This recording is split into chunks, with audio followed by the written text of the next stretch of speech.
นี้หันวัดบ้านปู่หันเพิ่นสีเฮ็ดสมโพธิพระ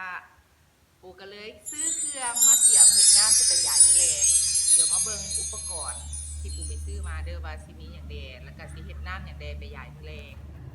นี่อันนี้เป็นเครื่องที่เขาจะเกี่ยมเฮ็ดน้ำมื้อนี้น้องเนยอีหลาเก็บอย่างออกมาแดฮะอันนี้ต่อก็คือชาเขียว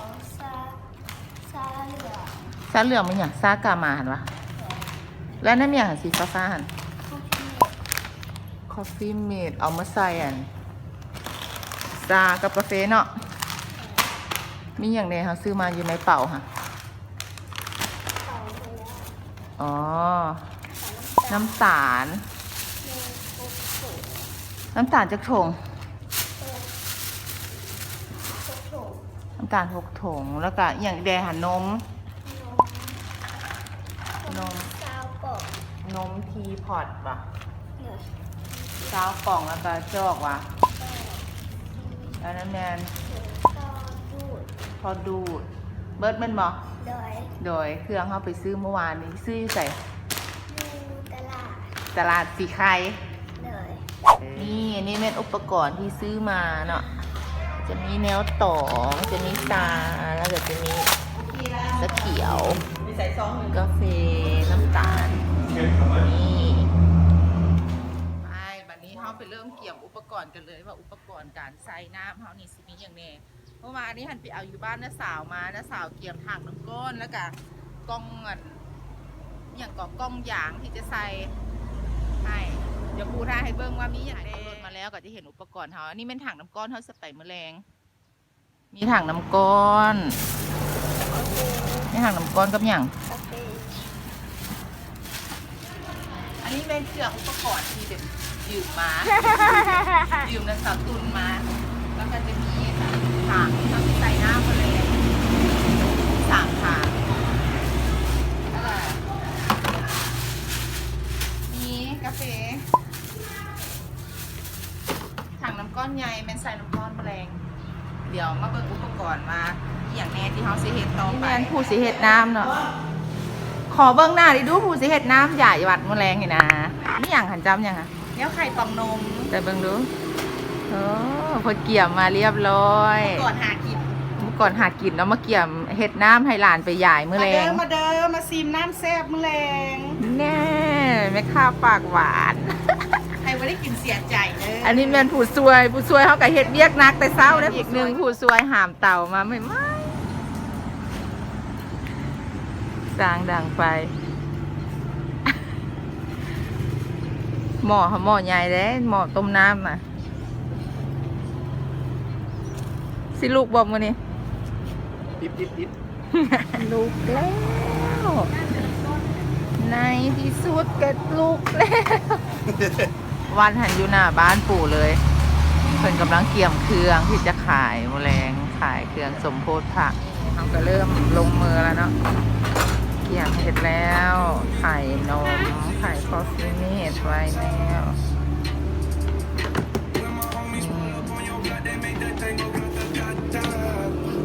ไข่อย่างคอฟฟี่เมดวะน้องเนยเขาไม่น้ำตาลโทรละ2 ถุงลูกน้ำตาลคอฟฟี่เมดน้ำตาลผู้ช่วยเขาก็เกี่ยมเครื่องเต็มที่เป็นบุญๆเนาะผู้ถ่ายวิดีโอกระถ่ายแม่ก็ปูละ2 ถุงนี่อันนี้ก็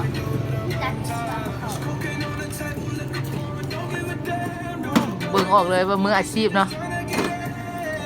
เบิ่งกล่องที่2มาเด้อนี่วิธีขายกล่องนมครับวะ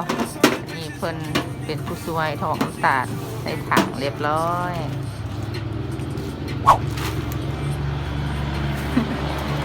ว้าวพากันเกี่ยมแล้วดูฮอสละโอ้หอมสา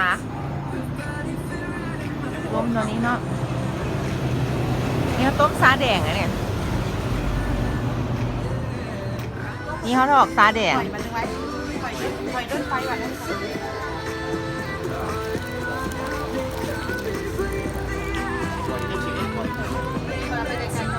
หอมอันนี้แม่นั่นซาแดงต้มใส่นมครีมน้ำตาลมันจะออกมาเป็นอันแล้วก็เป็นออกมาเป็นสีแนวนี้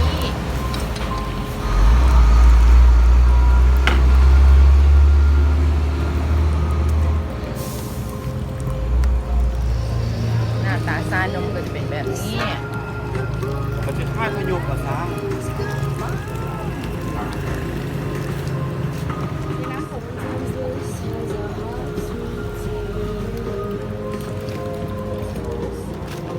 นี่มันจะเป็นหน้าตาจังซี่นี่เองเนาะซาแดง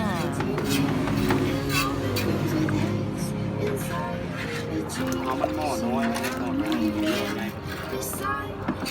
ง แล้วซานมเย็นบัดนี้เขาสิไปต้มซาเขียวกับน้องฟวดเขาสีงามขนาดเดี๋ยวถามมาเบิ่งตอนนั้นมาใส่นมกับคอฟฟี่เมดมันจะเป็นสีจังไหนต้มถอกลงว้าวสีงาม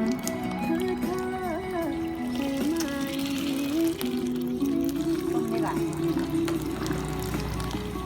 โหเดียวนี่จะได้งามเนาะสีงามเนาะซาเขียวเขานี่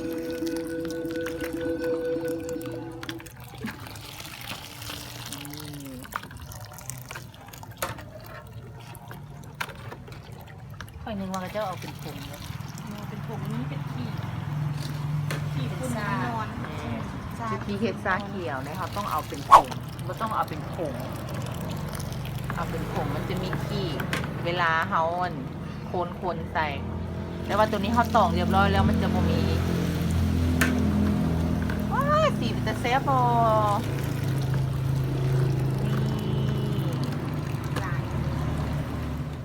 นี่ยกหม้อใส่เลยคุณนะมีวิธีเฮ็ดซาเขียว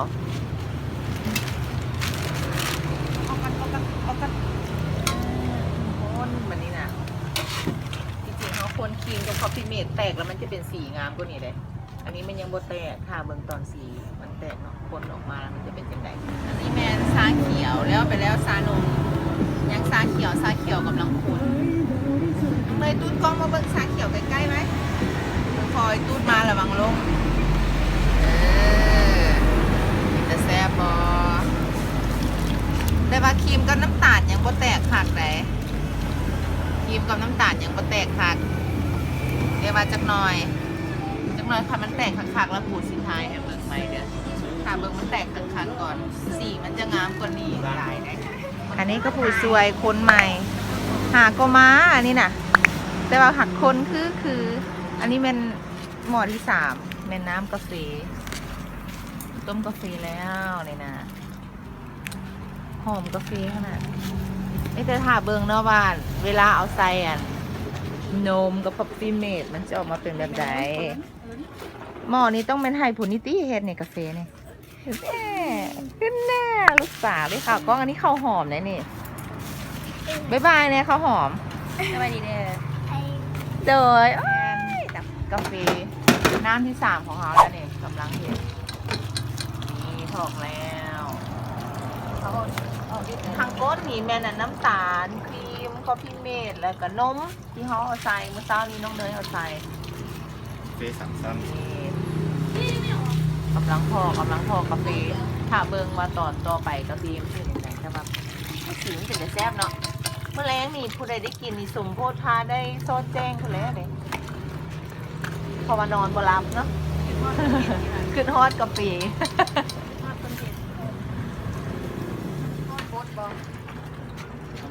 ประมาณ2 ปี คนบอกไม่ได้จะเขียนเสื้อคนเขียนตลาดที่ร้านน่ะ นี่เป็นกาแฟ นี่มันดีเลย แล้วกาแฟเป็นแต่แซ่บบอ มาบอกปิ่นมาล้างที่ไปเรียกท่าน นี่ รถจักรเด็กมานะ เรียบร้อยแล้วทั้ง3น้ำกาแฟเฮากันแล้ว ยังกี่คนเนาะ